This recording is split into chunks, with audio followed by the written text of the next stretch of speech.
Bonsoir à tous, vous êtes ici bien entre Co et lâcher prise, histoire raconte. Nous avons aujourd'hui une jeune dame au nom de Fallon depuis la Belgique qui a une histoire à raconter, son histoire à elle. Coucou ma chère Fallon. Bonsoir, Belle. Bonsoir ma chérie, ça va? Ça va bien et toi? Ben, ça peut aller ma chérie. Je suis ravie de t'avoir aujourd'hui pour cette interview. Merci beaucoup. Mhm. Alors, ma chère Fallon, ton histoire, c'est quoi? Qu'est-ce que tu apportes aujourd'hui aux gens qui nous écoutent? Voilà, mon histoire, en fait, c'est par rapport à mon passé. Tout simplement, comme toute jeune femme de mon âge, à un moment donné dans la vie, il arrive où on fait des rencontres, Mhm, des bonnes rencontres, mais aussi des mauvaises rencontres. bien sûr. Alors moi, j'ai rencontré il y a à peu près 5 ans le père de mon fils. Nous sommes tombés très, très amoureux, on s'entendait très bien, on avait eu des beaux projets de vie.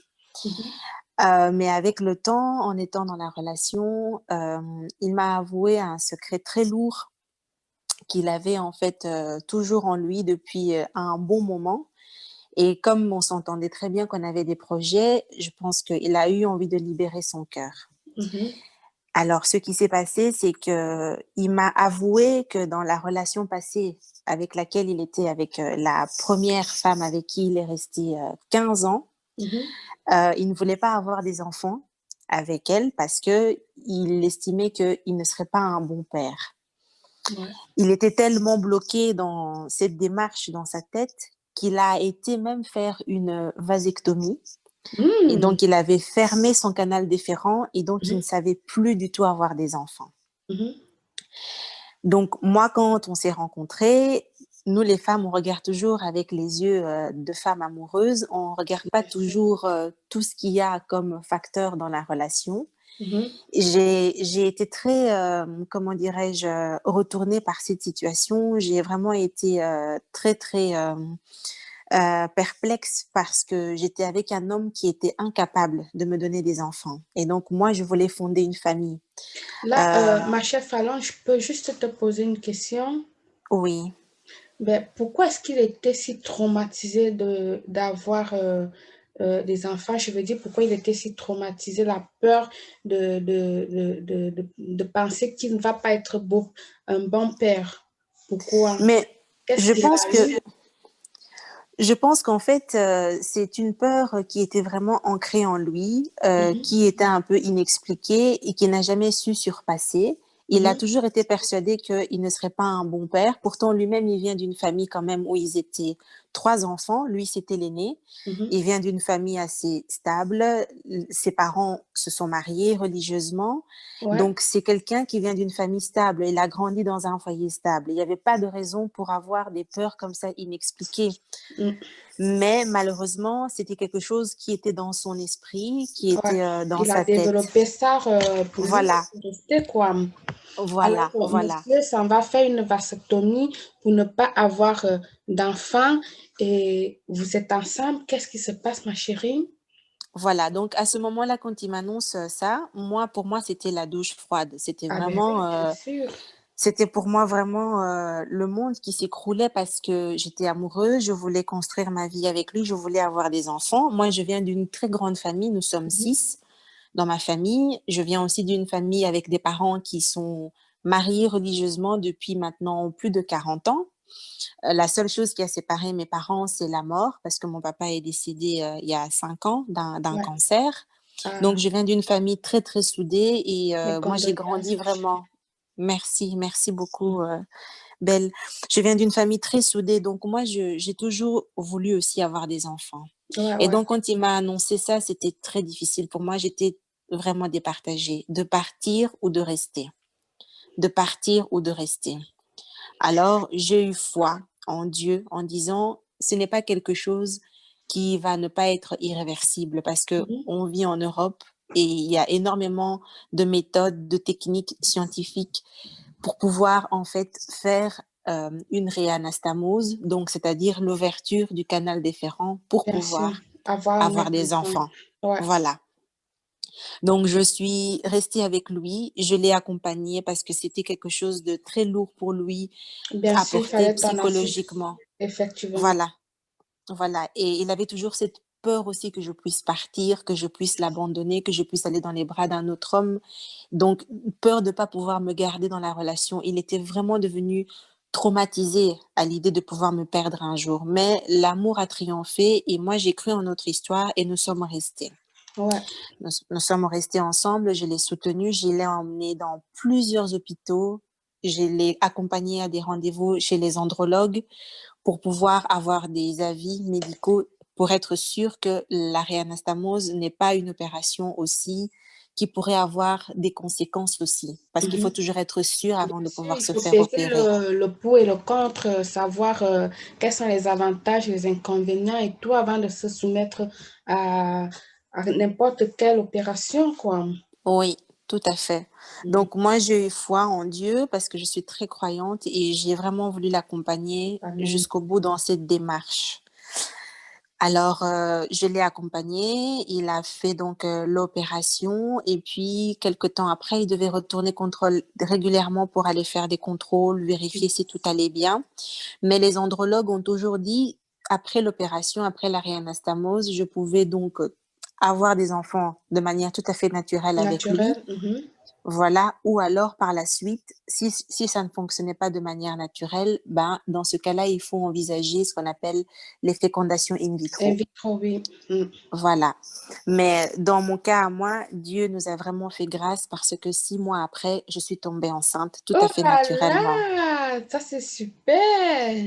Oui, je suis tombée enceinte Quelle tout à fait grâce. naturellement. Ah oui, Mm. c'était une grâce, Quelle grâce. Voilà, je t'assure. c'était vraiment quelque chose de merveilleux parce que je venais de perdre, mon papa en 2014 et Mhm. en 2015, j'allais devenir maman pour la première fois. Oh, merveilleux. Donc, ton papa, il est là, il t'a fait savoir qu'il est là et puis t'a donné ce merveilleux garçon avec qui t'accompagner, c'est-à-dire de ne pas repenser trop à son absence parce qu'il est là, ce garçon, avec toi. Oui, oui. Et donc, c'était merveilleux. Toute la famille était très, très, très, très heureuse de cette nouvelle. Un petit garçon qui arrive dans la famille, c'est toujours un événement heureux, Ah ben l'arrivée d'un oui, une enfant. naissance, ouais. Voilà, c'est vraiment merveilleux. Moi, je découvrais la maternité pour la première fois. J'étais vraiment enchantée. J'imagine. C'était merveilleux, Belle, vraiment. Et puis, par la suite, c'est là que les choses ont commencé à prendre un goût amer. Oh là Parce là. que lorsque j'ai eu mon fils, Mhm. sa maman est tombée gravement malade. En fait, elle a récidivé d'un cancer qu'elle avait déjà eu il y a 7 ans auparavant Mm. et donc elle a commencé à se dégrader et donc lorsque moi j'ai accouché, je ne pouvais pas être en contact avec mon ex-belle-maman parce qu'elle avait eu en fait un zona, ce qui est très contagieux, le Ouais, ouais. zona et Ouais, ouais. principalement pour les femmes enceintes. Effectivement. Voilà, parce que les femmes, nous, quand on accouche, on est immunodéprimés au niveau de notre Effectivement. système immunitaire Et et même donc ce n'est pas possible. durant la grossesse aussi, quoi. Voilà. Mhm. Donc à ce moment-là, c'était très compliqué, Belle, parce que nous étions à la maison, on était une nouvelle famille qui venait, voilà, de pouvoir se mettre en place, se construire, moi, le papa et le bébé. Et puis il y avait la grand-mère, sa maman, qui était en train de se dégrader physiquement. Donc c'était très compliqué, je ne pouvais pas recevoir de visite de sa part, en tout cas. Mhm. Et en fait, elle a très mal vécu ça. Elle a très mal vécu ça et elle a dit qu'elle était vraiment très triste de pas pouvoir voir son petit-fils. Mhm. On lui a expliqué plusieurs fois qu'il fallait attendre un petit peu, qu'elle aille mieux, mais elle n'a pas voulu. Elle a tellement forcé Mhm. qu'un jour, elle est quand même venue nous rendre visite. Et malheureusement, moi, j'ai contracté ce zona-là. Ah. Et donc, je me suis retrouvée avec le visage complètement paralysé pendant 1 an. Oh. Parce que un des facteurs aussi des symptômes dans le zona, c'est aussi la paralysie. Donc, comme il y a le contact de peau à peau, ça Un peut moment, être s'il te soit plaît, pour tous ceux qui ne savent pas ce que c'est que le zona, allez dans Google, vous tapez, vous allez voir quel type de maladie il s'agit. oui, oui. Donc ici, en fait, comme moi je venais d'accoucher, que j'étais immunodéprimée, donc j'ai contracté malheureusement ce zona au niveau donc de mon visage parce que j'ai été en contact de peau à peau avec elle. Et donc à ce moment-là, j'ai en fait tout de suite eu tous les gros symptômes. Donc j'ai eu en fait des symptômes comme si je faisais un AVC. Donc j'ai eu en fait la bouche qui se pendait, l'œil droit qui ne savait plus fermer, je ne savais plus parler. J'ai été directement admise aux urgences et on m'a fait des prises de sang. On a vu qu'à ce moment-là, c'était le contact de peau à peau avec Mhm, l'ex-belle-maman qui a mhm. fait que j'ai Contracter la contracté maladie, oui. voilà, la maladie. Donc pendant 1 an, je me suis retrouvée avec le visage paralysé. J'avais mon œil droit qui ne fermait plus, donc je devais aller à chaque fois à l'hôpital pour faire de la rééducation au niveau du visage. Le visage, oui. C'était voilà, c'était très très compliqué. Ouais, j'imagine. Je n'arrivais pas à passer du temps avec mon fils. C'était très difficile parce que j'étais souvent à l'hôpital. Et donc, à ce moment-là, me voyant dans cet état où je n'arrivais pas à récupérer, il a simplement été très lâche. Et donc, il m'a dit, maintenant que tu m'as donné un fils, ma maman est en train de mourir, moi, je préfère choisir ma maman. Donc, il m'a abandonnée. Oh Oui, mon Dieu! oui. Il m'a abandonnée avec mon fils. Mon fils allait avoir 1 mois. Oh Donc, il est non! parti. Oui, belle, je t'assure, il est parti. Non, c'est Euh, terrible ça! Et en oui, plus que c'est sa maman qui t'a donné la maladie, et puis oui, il t'abandonne avec l'enfant, il... oui. Donc, il est parti. Et quand il est parti, ce n'était pas assez. Il a voulu commencer tout de suite à me mettre des pressions pour commencer à pratiquer une garde alternée. Mon bébé avait 1 mois. Aujourd'hui, il a 5 ans, hein, mon fils. Le temps est passé, ben, il a grandi. C'est un merveilleux petit garçon qui comble vraiment ma vie, ma J'imagine. famille. Donc, il a commencé à me faire des pressions pour qu'on aille au tribunal en disant que sa maman avait le droit aussi de voir son petit-fils et que comme elle allait mourir avec son zona et son cancer, il fallait absolument qu'elle passe le maximum de temps avec mon fils. J'ai refusé, belle, je me suis battue. Je me suis battue, je me suis battue et ça a duré 4 années au niveau du tribunal de la famille pour que ce soit statué. Il n'a pas eu gain de cause. Je suis toujours avec mon fils. Et il m'a dit, de toute façon, j'ai eu envie de trouver une femme avec qui je voulais faire un enfant. Tu as été un peu une mère porteuse. Tu as rempli ta mission. Donc maintenant, c'est fini. Oh la vache! Pardon. Je ne dois pas prononcer des mots de ce genre, mais c'est-à-dire, ça sort tout seul parce que c'est incroyable ce que tu dis là. Il te Oui, donne de l'amour à mère porteuse. Et c'est... oui, oui. Mais quand est-ce Donc, que tout a changé, l'amour qu'il portait pour toi et tout, pour que ça se convienne à une mère porteuse? je pense que tu sais, Belle, on ne connaît jamais suffisamment quelqu'un. Effectivement. On a toujours une facette de la personne qu'on voit au début d'une Mhm. relation, mais Non, par la non. suite, On il ne y a sait la pas nature. réellement, oui, oui, oui, qui est au fond, Voilà, tu vois. voilà, Mais mon voilà. Dieu, et elle te dit ça là, du coup, comme ça, que tu as fait, je voulais juste un enfant et tu m'as servi de mère porteuse. Et voilà. Qu'en est-il le moment où tu as lutté pour qu'il puisse reverser à sa vasectomie? Qu'en est-il tout le soutien que tu lui as donné? Qu'en est-il pour que vous puissiez avoir cet enfant-là? Oui. Je ne Je refuse lui, pas ici que sa maman était malade et que c'était difficile pour elle de ne pas voir son petit-fils, mais là, il s'agissait là des vies des autres aussi. Je comprends, elle avait du cancer et puis cette autre maladie-là qu'elle pouvait mourir d'un moment à l'autre. Mais qu'est-ce qui était primordial? Mettre la vie de toute une famille en danger au lieu de la mettre en quarantaine. Elle pouvait voir son fils peut-être sur les photos un peu peut-être de loin. Moi, je me dis, ça c'est mon opinion à moi et je respecte celle de tout le monde. Donc, je me dis, ben voilà, elle pouvait voir peut-être l'enfant euh, de loin sans qu'il y ait de contact.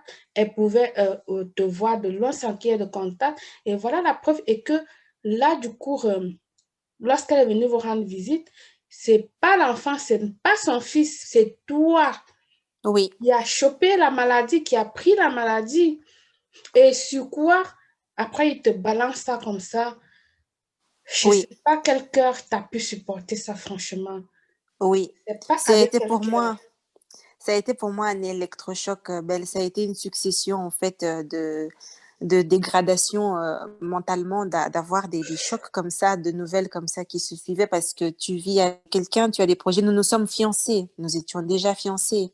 Mhm. Nous étions sur le point de nous marier, en plus. Heureusement, moi, je vais dire, hein, Oui, heureusement, ne le prends pas mal, mais moi, je vais le prendre comme ça. Heureusement que vous n'étiez pas mariés, parce que sinon, oui. là, la bagarre, les batailles judiciaires et tout le reste, c'est long. Tout à fait. C'est C'est long. ce que j'ai dit. Ça a duré 4 ans parce qu'il m'a traîné devant les tribunaux comme ça. Il voulait avoir la garde du petit et Mhm. les juges lui ont clairement fait comprendre que mon fils était petit et que c'était lui qui était parti, compte tenu en plus dans l'état dans lequel il m'avait laissé. Ah ouais? Psychologiquement, avec tous les problèmes de santé que j'ai contractés à cause du fait que j'ai été en contact avec sa maman, les juges ont dit il n'est pas question de prendre encore des De risques questions. supplémentaires. Ah ben oui, merci. Donc, aujourd'hui, vraiment belle avec le recul, je me suis dit, j'ai été dans un tourbillon d'une histoire sentimentale en fait qui a failli presque me coûter ma propre vie. Ouais. Parce que j'ai aimé un homme, je lui ai fait confiance, je lui ai accordé le bénéfice du doute. Parce que dans la vie, on dit, si on n'essaye pas, on ne saura jamais ce que ça donne. Moi, j'ai voulu essayer, j'ai voulu construire un avenir avec lui, je lui ai donné une chance. Je lui ai fait la grâce de devenir père Ah ben oui. devant Dieu, devant les hommes. Et quand je vois la manière dont il m'a traité, la manière dont il m'a vraiment abandonné avec mon fils, je me suis dit, Dieu est au contrôle et il ne me laissera pas tomber parce que moi, j'ai enfanté comme une femme a la chance de pouvoir enfanter. J'ai eu cette chance de pouvoir mettre au monde un enfant merveilleux. Aujourd'hui, il s'est remarié avec une autre femme. Il a eu encore un autre petit garçon.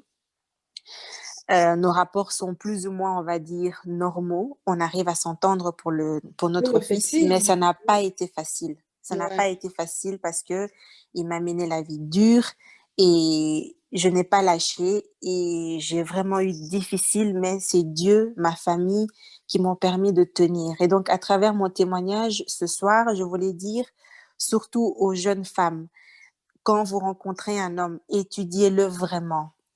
Regardez la personnalité sur toutes les facettes. Ouais. Étudiez bien la personne avant de pouvoir vous engager parce que si un jour vous découvrez une face du trait de caractère de la personne que vous n'avez jamais vue, ça peut avoir des lourdes conséquences. Moi, aujourd'hui, avec le Effectivement. recul, j'ai l'impression d'avoir été un peu comme une mère porteuse. C'est vrai, c'est comme s'il Ben, cherchait une mère il te porteuse. l'a dit Oui, voilà, et tu le sens, tu le vis, quoi. Parce que la pauvre, voilà. tu l'as soutenu et maintenant il s'est remarié et il a refait un autre enfant. Donc, tu l'as servi de mère porteuse, comme il te l'a dit. Oui, tout à fait. Tout à fait. Donc aujourd'hui, mon fils a grandi, il a 5 ans. On vient de loin tous les deux, mais voilà, Dieu a été là et je n'ai rien lâché, je me suis battue jusqu'au bout. Mais c'est vraiment l'ingratitude d'un homme vis-à-vis d'une femme qui t'a tout donné, qui t'a soutenu, Effectivement. qui t'a épaulé. Et je Mhm. me dis, en fait, Dieu est celui qui est juste, celui qui est bon. Lui-même, il sait pourquoi les choses arrivent comme ça. Mhm. Mais en tout cas, ce soir, je tiens vraiment à attirer l'attention chez les femmes de ne pas aller trop vite comme ça, de Mhm. bien étudier la personne, de ne pas aller trop vite parce que on ne sait jamais. Il y a des personnes qui sont bien intentionnées, il y a des personnes qui sont mal Ouais, ouais, intentionnées. ouais, effectivement. Effectivement, je Donc suis tout à voilà. fait d'accord avec toi, ma chérie. Et je voulais ajouter aussi, Belle, que le fait que tu nous coaches énormément avec tes vidéos, avec ton don à toi, avec le fait que tu es toujours là pour pouvoir apporter des astuces, pour pouvoir nous aider à aller de l'avant, ça nous Mhm. permet aussi de pouvoir mieux affronter les situations, d'être mieux préparés Mhm. et de ne pas faire des erreurs. Donc, tu es vraiment une source d'inspiration et je Merci, voulais ça me dire que fait je du froid au suis cœur. C'est je touchant. voulais Mille je fois voulais dire merci. Non, c'est normal, Belle. Je tenais à le dire vraiment publiquement aujourd'hui sur cette chaîne, s'il y a des personnes qui nous écoutent, hommes, femmes, jeunes, enfants, que vraiment c'est merveilleux de voir qu'il y a des personnes comme ça qui sont au service des autres. Parce qu'on vit dans une société où les gens sont C'est tellement vrai. égoïstes. Non, non, Belle, je t'assure, ça me vient vraiment du cœur ce que je dis là. On vit Merci. dans une société où les gens sont tellement individualistes, qui pensent tellement à eux.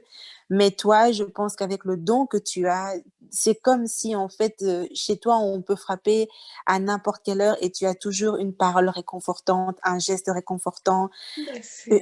voilà, un rituel à proposer, quelque chose pour aider les gens. Tu es une vraie guerrière, en fait, vraiment des dons spirituels. Et pour ça, je te dis merci d'exister, Belle. Merci d'être là pour nous. Merci pour tout ce que tu fais et que Dieu te bénisse aussi. Merci beaucoup, ma chérie, ma chère Fallon. C'est touchant ce que tu m'as dit.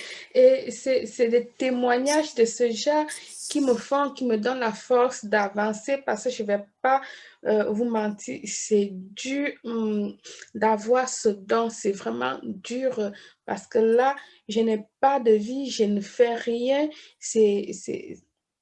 C'est-à-dire, ça absorbe, mais j'essaie d'équilibrer les choses parce que moi aussi j'ai une famille et tout, mais franchement, c'est lourd, c'est dur, c'est vraiment difficile. Mais bon, comme disait toujours mon papa, tu ne peux pas t'échapper. Quand le Seigneur t'a choisi, t'a choisi.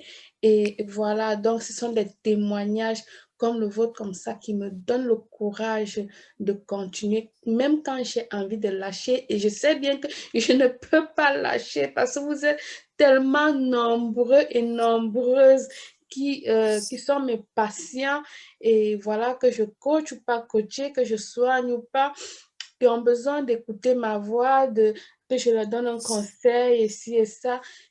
Mais je vous jure, c'est difficile. Et grâce à votre témoignage, c'est ça qui me donne la force de continuer chaque jour. Chaque Oui. Merci, merci, ma chère Fallon. Merci à toi, Belle. Merci pour tout. Que Dieu te bénisse. Que Et Dieu te bénisse aussi. je suis très contente d'avoir pu partager ce moment de Moi témoignage de aussi. ma vie pour pouvoir simplement être aussi un exemple ou bien quelque chose pour pouvoir alerter les femmes de la génération d'aujourd'hui qu'il faut Merci. vraiment bien faire attention dans la vie. Voilà. Merci, ma chérie. Et une dernière question. Après avoir partagé ce témoignage avec nous, comment est-ce que tu te sens à présent, là, à l'instant?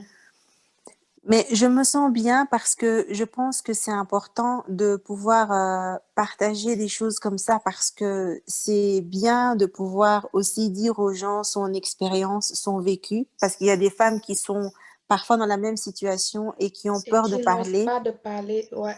voilà, qui ont peur de parler, de peur d'être jugées, d'être condamnées. Mm, Mais je pense qu'il n'y a pas de honte. On n'a qu'une vie, on la vit maintenant et on peut faire les choses bien, mais on peut faire les choses mal. Mais le plus ouais. important à en tirer C'est de ici, se c'est relever, ouais. de se relever, Ouais, voilà, de continuer, à chaque tombée, voilà, il faut se relever et continuer. voilà, voilà, tout à fait. Donc, quand on dit quand une porte se ferme, une autre Une s'ouvre. autre s'ouvre, Donc, effectivement. voilà, c'est ça qu'il faut retenir et qu'il faut toujours continuer à avancer avec la foi parce Mhm. que Dieu est au contrôle. Moi, si je n'avais pas Dieu dans ma vie, je ne serais peut-être pas là en train de témoigner ce soir avec vous. C'est-à-dire, ma chère Fallon, tu as tout dit, que je n'ai rien à réajouter, quoi. Parce que t'as dit tous les mots, c'est-à-dire, t'as tout dit et je n'ai rien là à ajouter, quoi. Moi, je n'ai pratiquement rien à ajouter. Franchement, tu es une grande femme. Reste telle que tu es, avec ce grand cœur que tu as, et surtout prends soin de ce beau petit garçon que le Seigneur t'a donné. Ne regrette surtout rien, ne regrette pas ce qu'il t'a fait. Au contraire, regarde ton fils, tu dis, voilà mon plus beau cadeau que le Seigneur m'a donné et j'avance. Oui, Voilà. Ça, c'est vraiment le but de cette chaîne-ci que j'ai créée pour aider les personnes de pouvoir s'exprimer et parler, de pouvoir se libérer et exprimer leur détresse, leurs problèmes et tout et tout. Que ce soit par écoute, dommage qu'on n'a pas pu finalement se connecter ta caméra. carrément refusé. Oui. Carrément refusé, mais bon, ça a été une très belle interview. Voilà, tous ceux qui nous écoutent, vous pouvez faire pareil et vous allez vous sentir après bien. Contactez-moi à mon mail belleclaire.astuce@gmail.com et là, vous m'écrivez hashtag mon témoignage ou une histoire à raconter et je vais vous prendre, vous allez parler de votre histoire et vous allez vous sentir bien avant, comme je veux dire bien qu'avant quoi, parce que ici Oui. nous lâchons prise, nous sommes entre co, nous discutons de tout, voilà et c'est ça. Merci encore pour ce témoignage, ma chère Fallon. Merci beaucoup, Belle. Que Dieu te bénisse. Que Passe Dieu un te bon week-end. bénisse. Toi Oui. également. Bonne nuit. Oui. Au revoir. Bisous, je Au revoir. t'embrasse. Au Oui. revoir. Au revoir. Au Au revoir. revoir, ma chérie.